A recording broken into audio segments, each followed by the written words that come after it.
जय श्री राधा रानी सरकार की, जय श्री कृष्ण भगवान की, जय विजया एकादशी व्रत की। मंदिर श्री बंसी वाले महात्मा यूट्यूब चैनल की ओर से हम आप सभी भक्तों का हार्दिक अभिनंदन करते हैं।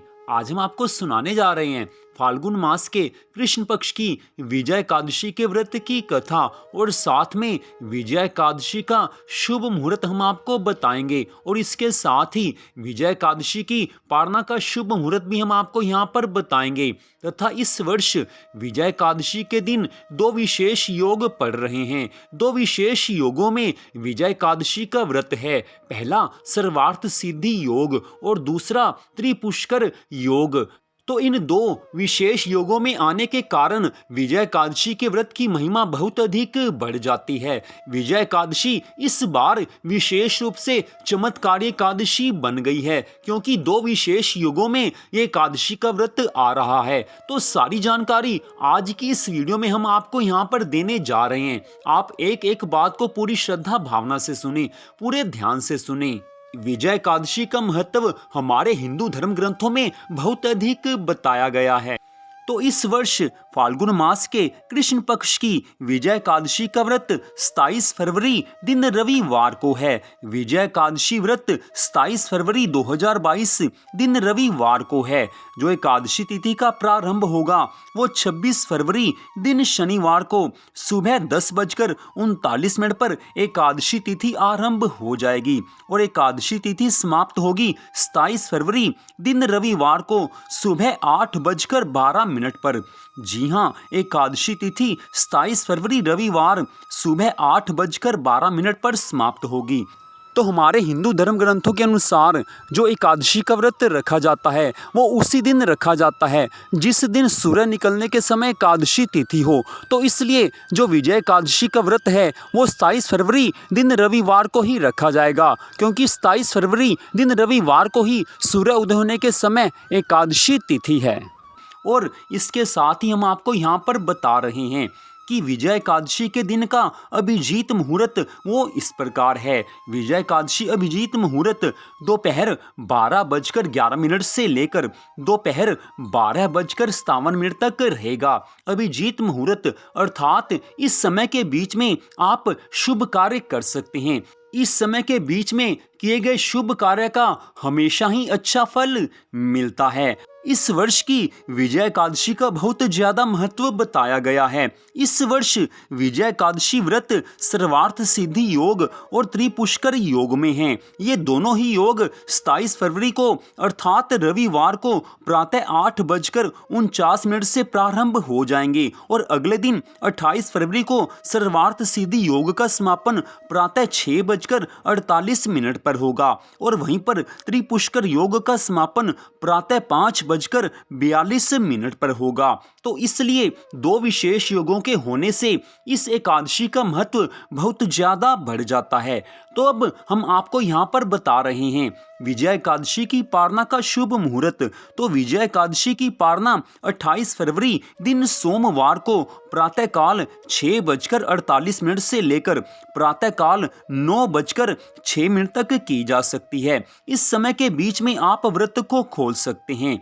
तो यहाँ तक हमने आपको विजय एकादशी के शुभ मुहूर्त और साथ में विजय एकादशी की पारणा का शुभ मुहूर्त ये बता दिया है और साथ में सर्वार्थ सिद्धि योग और त्रिपुष्कर योग का शुभ मुहूर्त भी हमने आपको बता दिया है। तो अब हम आपको सुनाने जा रहे हैं फाल्गुन मास के कृष्ण पक्ष की विजय एकादशी के व्रत की कथा कि जिसको सुनने मात्र से भगवान की अनंत कृपा मिलती है। तो विजय एकादशी के व्रत की कथा इस प्रकार है।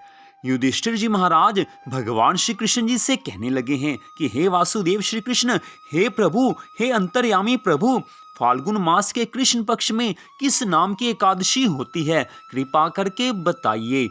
भगवान श्री कृष्ण जी कहने लगे हैं, हे युधिष्ठिर, एक बार देवऋषि नारद जी ने कमल के आसन पर विराजमान होने वाले ब्रह्मा जी से प्रश्न किया कि हे सुरश्रेष्ठ, फाल्गुन मास के कृष्ण पक्ष में जो विजया नाम की एकादशी होती है, कृपया करके उसके पुण्य का वर्णन कीजिए। ब्रह्मा जी कहने लगे हैं, हे नारद, सुनो, मैं एक उत्तम कथा सुनाता हूँ जो पापों का अपहरण करने वाली है, पापों का नाश करने वाली है। यह व्रत बहुत ही प्राचीन, पवित्र और पाप नाशक है। यह विजया नाम की एकादशी राजाओं को विजय प्रदान करती है, इसमें तनिक भी संदेह नहीं है। पूर्व काल की बात है, भगवान श्री रामचंद्र जी 14 वर्षों के लिए वन में गए और वहां पंचवटी में सीता तथा लक्ष्मण जी के साथ रहने लगे हैं। वहां रहते समय रावण ने चपलतावश विजयात्मा श्री राम जी की तपस्विनी पत्नी सीता जी को हर लिया। उस दुख से श्री राम जी व्याकुल हो उठे। उस समय सीता जी की खोज करते हुए वे वन में घूमने लगे। कुछ दूर जाने पर उन्हें जटायु मिले, जिनकी आयु समाप्त हो चुकी थी। इसके बाद उन्होंने वन के भीतर कबंध नाम के राक्षस का वध किया है। फिर सुग्रीव के साथ उनकी मित्रता हुई। तत्पश्चात श्री राम जी के लिए वानरों की सेना एकत्रित हुई। हनुमान जी ने लंका के उद्यान में जाकर माता सीता जी का दर्शन किया और उन्हें श्री राम जी की चिन्ह स्वरूप मुद्रिका प्रदान की है। यह उन्होंने महान पुरुषार्थ का काम किया था। वहां से लौटकर वे श्री रामचंद्र जी से मिले और लंका का सारा समाचार उनसे निवेदन किया है। हनुमान जी की बात सुनकर श्री राम जी ने सुग्रीव की अनुमति ले लंका को प्रस्थान करने का विचार किया और समुद्र के किनारे पहुंचकर उन्होंने लक्ष्मण जी से कहा है कि हे सुमित्रा नंदन, किस पुण्य के प्रभाव से इस समुद्र को पार किया जा सकता है। यह अत्यंत अगाध और भयंकर जल जंतुओं से भरा हुआ है। मुझे ऐसा कोई उपाय नहीं दिखाई देता कि जिससे इसको सुगमता से पार किया जा सके। लक्ष्मण जी महाराज कहने लगे हैं कि हे महाराज, आप ही आदि देव और पुराण पुरुष पुरुषोत्तम हैं, आपसे क्या छिपा है। यहाँ द्वीप के भीतर बकदालभ्य नामक मुनि रहते हैं। यहाँ से आधे योजन की दूरी पर उनका आश्रम है। हे रघुनंदन, उन प्राचीन मुनीश्वर के पास जाकर उन्हीं से इसका उपाय पूछना चाहिए। लक्ष्मण जी की यह अत्यंत सुंदर बात सुनकर श्री रामचंद्र जी महामुनि बकदालभ्य से मिलने के लिए गए हैं। वहां पहुंचकर उन्होंने मस्तक झुकाकर मुनि को प्रणाम किया। मुनि उनको देखते ही पहचान गए कि ये पुराण पुरुषोत्तम श्री राम हैं, जो किसी कारणवश मानव शरीर में अवतीर्ण हुए हैं। उनके आने से महर्षि को बड़ी प्रसन्नता हुई है। उन्होंने पूछा, हे श्री राम, आपका कैसे यहाँ आगमन हुआ है। श्री राम जी भगवान कहने लगे हैं, हे ब्राह्मण, आपकी कृपा से राक्षसों सहित लंका को जीतने के लिए सेना के साथ समुद्र के किनारे आया हूँ। हे मुनिवर, अब जिस प्रकार समुद्र पार किया जा सके वह उपाय बताइए, मुझ पर कृपा कीजिए। बकदालभ्य मुनि कहने लगे हैं, हे श्री राम, फाल्गुन मास के कृष्ण पक्ष में जो विजय नाम की एकादशी होती है, उसका व्रत करने से आपकी विजय होगी। निश्चय ही आप अपनी वानर सेना के साथ समुद्र को पार कर लेंगे। हे राजन, अब इस व्रत की फलदायक विधि सुनिए। दशमी का दिन आने पर एक कलश स्थापित करे। वह सोने, चांदी, तांबे अथवा मिट्टी का भी हो सकता है। उस कलश को जल से भरकर उसमें पल्लव डाल दें। उसके ऊपर भगवान नारायण के स्वर्णमय विग्रह की स्थापना करें। फिर एकादशी के दिन प्रातःकाल स्नान करें। कलश को पुनः स्थिरता पूर्वक स्थापित करें। माला, चंदन, सुपारी तथा नारियल आदि के द्वारा विशेष रूप से उसका पूजन करे। कलश के ऊपर सप्त धान्य और जौ रखे। गंध, धूप, दीप और भांति भांति के नैवेद्य से पूजन करे। कलश के सामने बैठकर वह सारा दिन उत्तम कथा वार्ता आदि के द्वारा व्यतीत करे तथा रात में भी वहां जागरण करे। अखंड व्रत की सिद्धि के लिए घी का दीपक जलाएं। फिर द्वादशी के दिन सूर्योदय होने पर उस कलश को किसी जलाशय के समीप, नदी, झरने या पोखरे के तट पर ले जाकर स्थापित करें और उसकी विधिवत पूजा करके देव प्रतिमा सहित उस कलश को वेद वेता ब्राह्मण के लिए दान कर दें।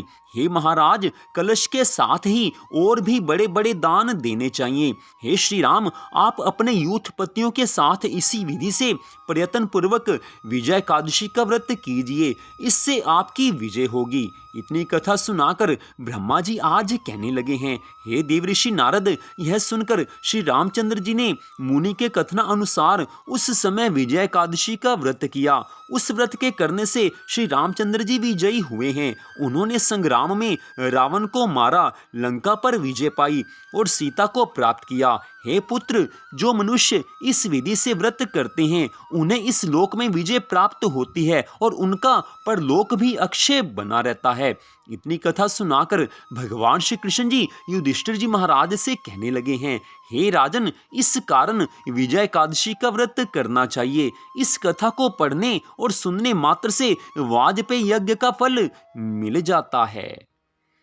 तो इस प्रकार भगवान श्री कृष्ण जी ने युधिष्ठिर जी महाराज को विजय एकादशी के व्रत की कथा को सुनाया है और भगवान श्री कृष्ण जी ने स्पष्ट कहा है कि इस कथा को सुनने मात्र से वाजपेयी यज्ञ का फल मिल जाता है, अर्थात भगवान की कृपा मिलती है, घर में सुख संपत्ति का वास होता है। इसलिए जब भी कोई भी कथा सुने पूरी श्रद्धा भावना से सुननी चाहिए। तो मंदिर बंसी वाले महात्मा यूट्यूब चैनल की ओर से आज विजय एकादशी के व्रत की कथा को आपने सुना।